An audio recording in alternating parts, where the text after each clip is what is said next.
the size of the economy, because this was a question of how much it was costing the economy as a percent of the regional economy. This was the equivalent of costing something on the order of $20 billion a year that traffic congestion was causing. So there were these two problems. There was the physical congestion on the streets, and there was the housing congestion, overcrowding, which was connected to, in a lot of very important ways, public health problems. And what we ended up with, and I'm going to oversimplify a long and more complicated story here to say, so we had overcrowded, congested, dysfunctional cities in the 1920s. We ended up with a set of policies, both housing and transportation policies, designed to make cities less crowded. If they're all too crowded and it's all dysfunctional, it'll work better if we can get people to spread out a little bit. That was the thinking at the time. And so that's what we ended up with, was a set of policies to get people to spread out. Now, we didn't go straight there. The 1920s and 30s saw a lot of ideas. In fact, it was an extraordinarily creative moment where there were innovations, interesting ideas, conflicting ideas, different solutions to the housing problem that were thrown around, different solutions to the transportation problems that were thrown around. When I saw these maps earlier, as we were looking at images of the city and the waterfront, a sign of the creativity of what was going on in the city at the time is that there was a proposal in the late 20s that one solution would be, since the East River is really just part of the Hudson River Delta, if you made sure that the Harlem River was wide enough and navigable enough, you could just fill in the East River. And that would give us all kinds of space for both more housing and more transportation facilities. That sounds like a ridiculous idea, but it was proposed and it was run on the front page of the New York Times, got coverage of this idea that perhaps we should consider filling in the East River as a solution to all the congestion problems. There were other ideas of multi-leveled streets, putting the pedestrians at a different level than the automobiles, and that those pedestrians themselves could be riding on a series of escalators, moving platforms like you have in an airport, each one moving 2 or 3 miles an hour faster than the one before it, so you can start from walking on steady pavement to going 2 miles an hour, 4 miles an hour, and on the inner band and the fast lane, so to speak, you would be whisked along at 6 to 9 miles an hour to get you to where you need to go. These were all different ideas being bandied about. Obviously, some of these ideas were not practical. Fortunately, or unfortunately, depending on how you look at it, but I guess an issue that I need to point out here is that there were multiple overlapping crises when we're talking about this topic of crisis. And not unlike today, in addition to the congestion crisis or a crisis in how people got around, there was also the economic crisis of the Depression. And that created a political environment that was amenable to implementing large-scale efforts to address the physical infrastructure in the built environment.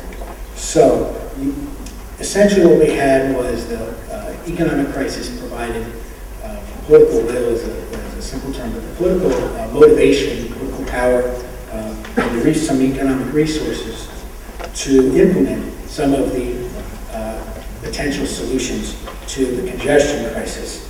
The one thing I want to point out, though, is that because the politics were dependent on the economic crisis was both enabling and limiting. It enabled actual solutions to be implemented, but it limited what types of solutions could be implemented. I think a current analogy has to do with the way the stimulus money has or hasn't been spent so far. There was, for the first time, a political will to spend an enormous amount of public money on infrastructure in the United States, but because the limiting factor here is there was not time to change the way in which we spend infrastructure money. We were in a little bit less of a hurry in the Great Depression, so there was an opportunity to change the distribution mechanisms there, the way the money was distributed, and some fairly creative solutions were tried out. In the interest of time, I'm not going to go into all the details, but first let me briefly say that the housing policy that was implemented was designed to make it easier for more people of modest means to be able to buy a home, but because of the economic imperatives of the kind of mortgage program that was being introduced to facilitate that, these had to be homes that were expected to increase in value, and people at the time in the real estate and banking industries suspected urban real estate for a variety of reasons. So the mortgage capital was made available for people of modest means to buy single-family homes in newly constructed neighborhoods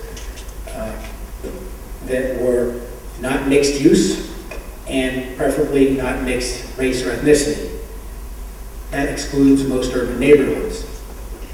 Now that's the idea that we now know of as redlining. So all this mortgage capital was made available, but only outside of cities, essentially. This is a well-known story. I'm not the first person to tell you this story.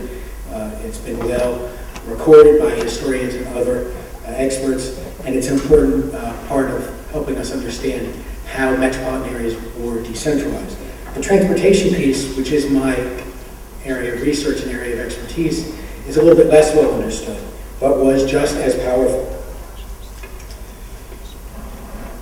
If we're going to talk about transportation in New York City, especially the period starting in between the wars and moving forward from there, there is one figure that looms large over that story, a guy named Robert Moses. Robert Moses, credited with, by many, many New Yorkers, with all things good and bad that have ever happened in the 20th century of New York. He is simultaneously hero and villain, depending on your perspective, which book you read, when, and what your politics are. I'm going to sidestep that particular set of debates for a moment, just to say, well, it's not really sidestepping, maybe it's stepping right into it. My interpretation of that is, for the most part, Robert Moses, number one, was a creature of his time, and what he did was very, very deftly execute other people's ideas using funding streams that were available at the time. And when the available funding streams changed, he changed what he built.